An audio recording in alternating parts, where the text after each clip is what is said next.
நண்பர்களுக்கு வணக்கம். இன்னைக்கு நம்ம வீடியோல எதை பத்தி பார்க்கலாம் அப்படின்னா, நியூயார்க் ஸ்டாக் எக்ஸ்சேஞ்ச் ஒரு ஃபினான்சியல் தம் ரூல் சொல்லியிருக்காங்க. அதை பத்தி நம்ம இன்னைக்கு விரிவா பார்க்கலாம். நீங்க எந்த ஒரு ஷேர் மார்க்கெட் ரிலேட்டடா இருக்கிறவங்க கிட்ட கேட்டீங்கனாலும், ஃபர்ஸ்ட் உங்களுக்கு ஒரு டேர்ம் இன்சூரன்ஸ் எடுத்துக்கங்க, மெடிக்கல் இன்சூரன்ஸ் எடுத்துக்கங்க. அதுக்கப்புறம் நீங்க ஷேர் மார்க்கெட்டுக்குள்ள வாங்க அப்படித்தான் சொல்லுவாங்க. நீங்க ஆனந்த் சார் வீடியோலாம் பார்த்தீங்க அப்படின்னா, மெயினா உங்களுக்கு டேர்ம் இன்சூரன்ஸ், மெடிக்கல் இன்சூரன்ஸ் சொல்லுவாரு. அதுக்கப்புறம் ஒரு 400 கிராம் கோல்டு வாங்கிக்கங்க. அதுக்கப்புறம் ஷேர் மார்க்கெட்டுக்குள்ள வாங்க.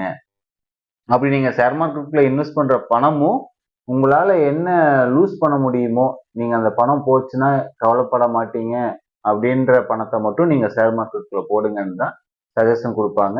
மேக்சிமம் எல்லாரும் அப்படித்தான் சஜஷன் கொடுப்பாங்க. ஃபர்ஸ்ட் ஃபேமிலி ப்ரொடக்ஷன் ஃபண்டு நீங்க கிரியேட் பண்ணிக்கணும். முதல்ல அது யாரா இருந்தாலும் சரி, உங்களுக்கு மெயினா ஃபேமிலி ப்ரொடக்ஷன் ஃபண்டு தேவை. அது என்ன ஃபேமிலி ப்ரொடக்ஷன் ஃபண்ட்னா பியூர்லி டேர்ம் இன்சூரன்ஸ் தான். அந்த டேர்ம் இன்சூரன்ஸை நீங்க எடுத்துக்கணும். சரி, நான் எவ்வளோ சார் டேர்ம் இன்சூரன்ஸ் எடுக்கிறது, என்ன வேல்யூ எடுக்கிறது அப்படின்னு நீங்க கேட்டீங்க அப்படின்னா, உதாரணத்துக்கு நீங்க ஒரு மாசம் 20,000 ரூபாய் சம்பாதிக்கிறீங்கன்னு வச்சுக்கோமே. மாசம் 20,000 ரூபாய்.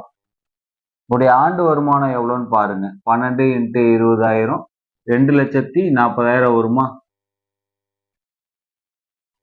ஸோ நீங்க தான் உங்க ஃபேமிலியோட பிரெட் வினர். அதாவது நீங்க ஒருத்தர் தான் சம்பாதிக்கிறீங்க அப்படின்ற பட்சத்துல உங்களுடைய இந்த 2,40,000 ரூபாய் உங்க ஃபேமிலிக்கு இல்லை அப்படின்ற பட்சத்துல அவங்க கஷ்டப்படக்கூடாது அப்படின்றதுக்காக எடுக்கிறது தான் டேர்ம் இன்சூரன்ஸ். டேர்ம் இன்சூரன்ஸ்ல நிறைய தம் ரூல் இருக்கு. மேக்சிமம் இந்த தம் ரூல் நீங்க சூஸ் பண்ணிட்டீங்கன்னா அதை நீங்க மேட்ச் பண்ணிக்கலாம். ஓகே, உங்களோட ஆண்டு வருமானம் 2,40,000 ரூபாய். இந்த 2,40,000 ரூபாய் உங்களுடைய குடும்பத்துக்கு நீங்க இல்லைனாலும் பினான்சியலா அவங்க கஷ்டப்படாம, அப்கோர்ஸ் உங்களுடைய இழப்பை வந்து யாரால ஈடுகட்ட முடியாது. உங்களுடைய பொருளாதார இழப்பை வந்து டேர்ம் இன்சூரன்ஸ் எடுத்துக்கிறது மூலயமா நீங்க ஈடுகட்டிடலாம். ஸோ அந்த 2,40,000 ரூபாய் உங்களுடைய குடும்பத்துக்கு வரணும் அப்படின்னா நீங்க எஃப்டில எவ்வளவு சேர்க்கணும்னு பாருங்க. இன்னைக்கு எஃப்டி ரேட்டு நான் நேஷனலைஸ் பேங்க் தான் சொல்றேன், 5% வச்சுக்கலாம். 2,40,000 டிவைடட் பை 0.05 போட்டீங்க அப்படின்னா என்ன வேல்யூ வருதோ அந்த வேல்யூக்கு நீங்க டேர்ம் இன்சூரன்ஸ் எடுத்துக்கணும். ஸோ அப்படி கால்குலேட் பண்ணி பார்த்தீங்க அப்படின்னா 48 லட்சம் வருது. ஸோ நீங்க இன்னைக்கு ரேட்ல நீங்க 48 லட்சம் நீங்க எஃப்டில போட்டீங்க அப்படின்னா உங்க வருஷம் 5% அது கொடுப்பாங்க. ஸோ 2,40,000 ரூபாய் உங்களுடைய குடும்பத்துக்கு கிடைக்கும். இந்த ஃபேமிலி ப்ரொடக்ஷன் மூலியமா 48 லட்சம் உங்களுக்கு வருது அப்படின்னா அதை வச்சு நீங்க 2,40,000 ரூபாய் ஆண்டு வருமானத்தை மேட்ச் பண்ணிக்கலாம். அதுதான் ஃபேமிலி ப்ரொடக்ஷன் ஃபண்டு. இது வந்து பேசிக் தம் ரூல் தான். இதுவே உங்களுக்கு கடன் எல்லாம் இருந்துச்சு அப்படின்னா, உங்களுக்கு ஒரு 10 லட்சம் ரூபாய் கடன் இருக்கு அப்படின்னா நீங்க அந்த 48 லட்சம் பிளஸ் 10 லட்சம் 58 லட்சத்துக்கு நீங்க டேர்ம் இன்சூரன்ஸ் எடுக்கணும். இதே உங்களுக்கு 48 லட்சம் உங்களுக்கு கடன் ஒரு 10 லட்சம் இருக்கு, உங்களுடைய அசட் ஒரு 10 லட்சம் இருக்கு அப்படின்னா உங்களோட அசட்டுக்கும் உங்களோட கடனுக்கும் ஈவன் ஆயிரும். நீங்க 48 லட்சத்துக்கு இன்சூரன்ஸ் எடுத்தீங்கன்னா போதுமானது. ஸோ இந்த மாதிரி நிறைய கால்குலேஷன் இருக்கு. பேசிக்கா இந்த கால்குலேஷன் படி நீங்க டேர்ம் இன்சூரன்ஸ் எடுத்தீங்கன்னா அது சரியான தேர்வா இருக்கும். அடுத்ததா எமர்ஜென்சி ஃபண்டு. என்ன எமர்ஜென்சி ஃபண்டு பேர்லயே இருக்கு, அவசர காலத்துக்கு உங்களுக்கு டக்குன்னு அது உதவணும். இது வந்து நீங்க நார்மலா ஒரு எஸ்பி அக்கௌண்ட்ல பணம் வச்சிருந்தீங்க அப்படின்னா ஏடிஎம் கார்டை ஸ்வைப் பண்ணி எடுத்தீங்க அப்படின்னா உங்களுக்கு பணம் கிடைச்சிட போகுது. கொரோனா டைம்ல எல்லாம் பாத்தீங்கன்னா யாருக்கும் வேலை இல்லை. உங்களுக்கு எஸ்பி அக்கௌண்ட் அந்த எமர்ஜென்சி ஃபண்டை நீங்க மெயின்டைன் பண்ணியிருந்தீங்கன்னா அந்த பணத்தை வச்சு நீங்க அந்த ஒரு 3 மாசம் அந்த சூழ்நிலையை கடந்து போயிருந்திருக்கலாம். நீங்க நார்மலா சம்பளம் வாங்கக்கூடிய ஒரு நபரா இருந்தீங்க அப்படின்னா உங்களுடைய 3 மாச சம்பளத்தை நீங்க எமர்ஜென்சி ஃபண்டா நீங்க உங்களுடைய எஸ்பி அக்கௌண்ட்ல வச்சிருந்திருக்கணும். அது என்ன ரிட்டர்ன் கொடுக்குது, அது ரிட்டர்ன் கொடுக்காம சும்மா பேங்க் அக்கௌண்ட்ல இருக்குன்ற நீங்க கவலைப்படக்கூடாது. எமர்ஜென்சி ஃபண்டுன்றது ஒரு 3 மாசம் சம்பளம் உங்க கையில இருந்துகிட்டே இருக்கணும். அதை மெயின்டைன் பண்ணிக்கிட்டே இருங்க. இதுவே நீங்க ஒரு பிசினஸ் பண்ற ஆளா இருந்தீங்க அப்படின்னா உங்களுடைய 6 மாச செலவுகள், உங்களுடைய எம்ப்ளாயருக்கு சம்பளம், கடை வாடகை இதெல்லாம் சேர்ந்து உங்களுக்கு ஒரு மாசம் ஒரு 50,000 ரூபாய் வருது அப்படின்னா 6 மாச செலவு 3 லட்சம் ரூபாய் உங்க கையில எமர்ஜென்சி ஃபண்டா இருந்துகிட்டே இருக்கணும். ஓகே, ஃபேமிலி ப்ரொடக்ஷன் ஃபண்டு பார்த்தாச்சு, எமர்ஜென்சி ஃபண்டு பார்த்தாச்சு. அதுக்கப்புறம் கேபிட்டல் சேஃப்டி ஃபண்ட். உங்களோட கேபிட்டல் சேஃப்டியா இருக்கணும். உதாரணத்துக்கு நீங்க எஃப்டி போடுறீங்க அப்படின்னா உங்களோட கேபிட்டல் சேஃப்டியா இருக்கும். ஆர்பிஐ கைட்லைன்ஸ் படி நீங்க போடுற எஃப்டில 5 லட்ச ரூபா வரைக்கும் ஆர்பிஐ கேரண்டி கொடுக்குறாங்க. ஸோ நீங்க எல்ஐசியில பிளான் எடுத்துக்கிட்டீங்கன்னா உங்களோட சம்ம சூட் 10 லட்ச ரூபா பாலிசி எடுத்துக்கிட்டீங்க அப்படின்னா இந்த 10 லட்ச ரூபாயை செக்ஷன் 37 படி எல்ஐசி கேரண்டியா பண்றாங்க. நீங்க போடுற முதலீடு வந்து அப்படியே இருக்கும். உங்க முதலீட்டுல இருந்து எந்த விதமான பணமும் குறையாது. ஸோ அந்த மாதிரி ஃபண்டுல நீங்க இன்வெஸ்ட் பண்ணுங்க. புரியுதுங்களா? உங்களோட முதலீட்டுக்கு எந்த விதமான ஆபத்தும் இல்லை. நீங்க 10 லட்ச ரூபா போடுறீங்கன்னா 10 லட்ச ரூபா இருக்கும். அதுல இருந்து வரக்கூடிய லாபம் ஒன்னா 10 லட்சம்ன்றது 5 லட்சம் லாபம் வரலாம். இல்ல 5 லட்சம் கம்மியாகி 11 லட்சம் தான் உங்க லாபம் கூட கிடைக்கலாம். அந்த மாதிரி ஃபண்டுல நீங்க இன்வெஸ்ட் பண்ணுங்க. இந்த மூணையும் கம்ப்ளீட் பண்ணிட்டு நீங்க ரிஸ்க் ஃபண்ட் அதாவது ஈக்விட்டி மார்க்கெட்டுக்குள்ள வாங்க அப்படின்னு யாரு சொல்றா? New York stock exchange SEBI guidelines கூட அதுவா தான் இருக்கும். நீங்க போடுற முதலீடு வந்து ஆபத்துக்கு உட்பட்டது அப்படின்ற ஒரு ஆடு போட்டுட்டு தான் மற்ற விஷயங்களை அவங்க பேசவே ஆரம்பிப்பாங்க. நீங்க எந்த ஒரு ஸ்டாக் வாங்குனீங்கனாலும் உங்களுடைய முதலீடு ரிஸ்க்கு உட்பட்டதுன்னு சொல்லித்தான் அது ஆர்டர் போடவும் முடியும், வாங்கவும் முடியும். ஓகே, இப்போ நிறைய பேரோட மைண்ட் செட் என்ன அப்படின்னா, நான் ஒரு டேர்ம் இன்சூரன்ஸ் எடுத்துக்கிறேன், அதுக்கப்புறம் டைரக்டா நான் ரிஸ்க் ஃபண்டுக்குள்ள என்டர் ஆகிறேன். இந்த ரெண்டையும் மறந்துடுறாங்க. எமர்ஜென்சி ஃபண்டும் உங்ககிட்ட இருக்க போறது இல்லை, கேபிட்டல் சேஃப்டி ஃபண்டும் அவர்கிட்ட இருக்க போறது இல்லை. ஸோ இங்கிருந்து டைரக்டா இங்க ஜம்ப் பண்ணிடுவாங்க. ஸோ இது ஒரு பிரமிட் மாதிரி, நீங்க ஒவ்வொரு ஸ்டெப்பா எடுத்து வச்சுதான் கடைசி ஸ்டெப்புக்கு போகணும். இங்கிருந்து கடைசி ஸ்டெப்புக்குள்ள போனீங்க அப்படின்னா, இப்போ இந்தியாவுடைய மார்க்கெட் நிலவரம் எப்படின்னா, இந்தியா கிட்ட ₹1 ஜிடிபி அமௌண்ட் இருந்துச்சு அப்படின்னா ஷேர் மார்க்கெட்ல ₹1.5 வேல்யூ இருக்கு. நம்மளுடைய வேல்யூ விட அது 50% அதிகமா இருக்கு. ஸோ எப்ப வேணா அந்த 50% கீழே டவுன் ஆகலாம். அதுக்கான வாய்ப்பு அதிகமா இருக்கு. நீங்க எந்த ஒரு பினான்சியல் அட்வைசரை கேட்டாலும் இதே பதில் தான் சொல்லுவாங்க. உதாரணத்துக்கு உங்களோட குழந்தைக்கு இப்பதான் 1 வயசு ஆகுது. உங்களோட குழந்தையோட மேற்படிப்பு செலவுக்கு ஒரு 17 வயசுக்கு மேல உங்களுக்கு ஒரு பல்க் அமௌண்ட் தேவைப்படும். அதுக்காக நீங்க ஷேர் மார்க்கெட்டுக்கு போறீங்கன்னு வச்சுக்கலாம். ஸோ இந்த 18 வயசுல உங்க குழந்தை கண்டிப்பா மேல் படிப்பு படிச்சே ஆகணும். நீங்க இதை தூக்கி இந்த ரிஸ்க் ஃபண்டுக்குள்ள போட்டு வச்சுக்கிட்டு அந்த கரெக்டா அந்த 18 வருஷத்துல ஏதோ ஒரு போரோ இல்ல ஏதோ ஒரு சம்பவம் நடந்து ஷேர் மார்க்கெட் டவுன் ஆச்சுன்னு வச்சுக்கோங்களேன். அந்த 18 வயசுல உங்களுக்கு குழந்தையோட மேல் படிப்பு செலவு நடக்குமா? அது ஒரு கேள்விக்குறிதான். ஏன்னா நீங்க மொத்த பணத்தையும் தூக்கி கொண்டு போய் ரிஸ்க் ஃபண்ட்ல வச்சிருக்கீங்க.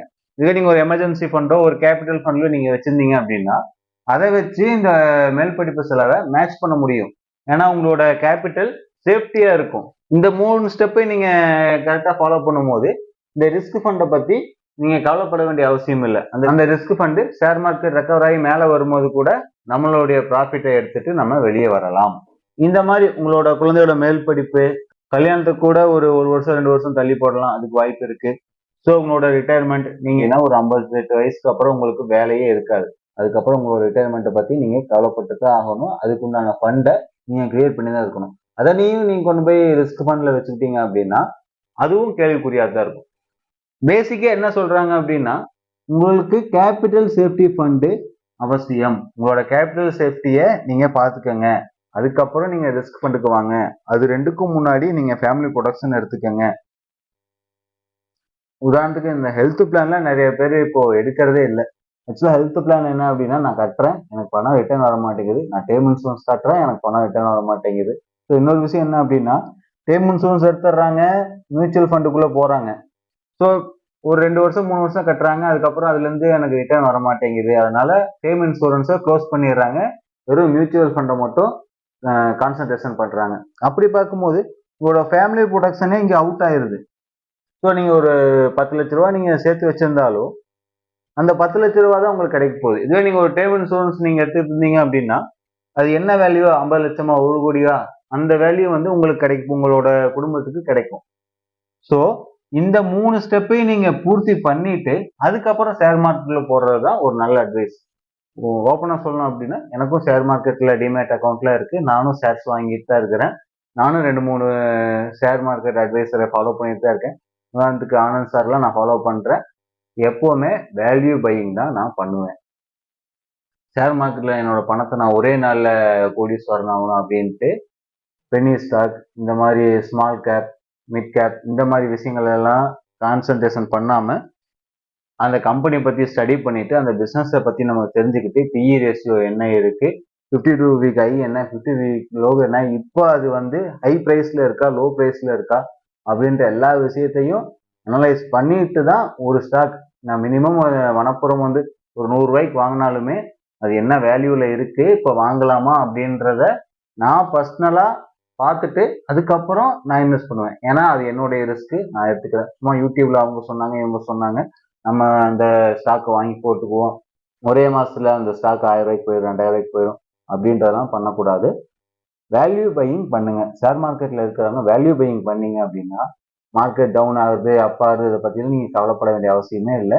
உங்களுடைய கேபிட்டல் அதுல கூட சேஃப்டியா இருக்கும். எப்ப அப்படின்னா வேல்யூ பையிங் பண்ணீங்க அப்படின்னா தான். ஓகே, ஸோ இந்த 4 ஸ்டெப் ரொம்ப முக்கியம். இதுல பாத்தீங்க அப்படின்னா ஃபேமிலி ப்ரொடக்ஷன் ஃபண்டும் எல்ஐசியில அவைலபிள்.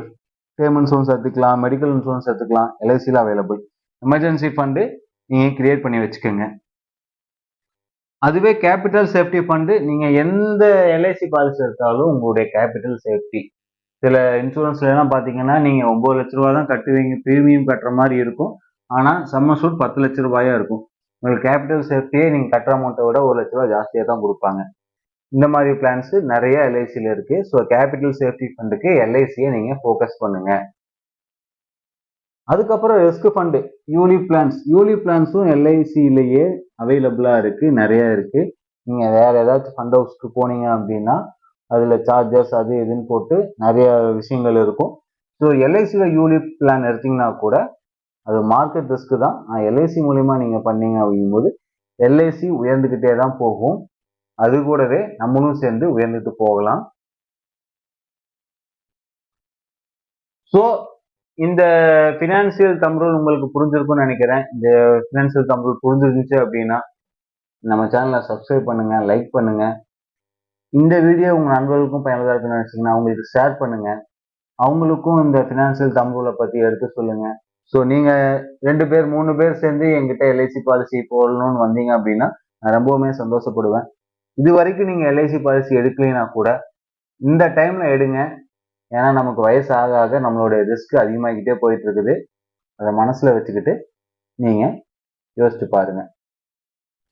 கீழே என்னோட நம்பர் தரேன். அந்த நம்பருக்கு உங்களோட வயசு, உங்களுடைய வருமானம், உங்களால இப்போதைக்கு எல்ஐசியில எவ்வளோ அமௌண்ட் மாசம் மாசம் கட்ட முடியும் அப்படின்ற விஷயத்த சொன்னீங்க அப்படின்னா உங்களுக்கு ஏற்ற பெஸ்ட் எல்ஐசி பிளான்ஸை நான் உங்களுக்கு சஜஸ்ட் பண்றேன். அதுக்கப்புறம் முடிவு உங்க கையில கொடுத்துட்றேன். நீங்க எந்த மாதிரி ஃபினான்சியல் ரூல் ஃபாலோ பண்ண போறீங்கன்றத நீங்க முடிவு பண்ணுங்க. நன்றி.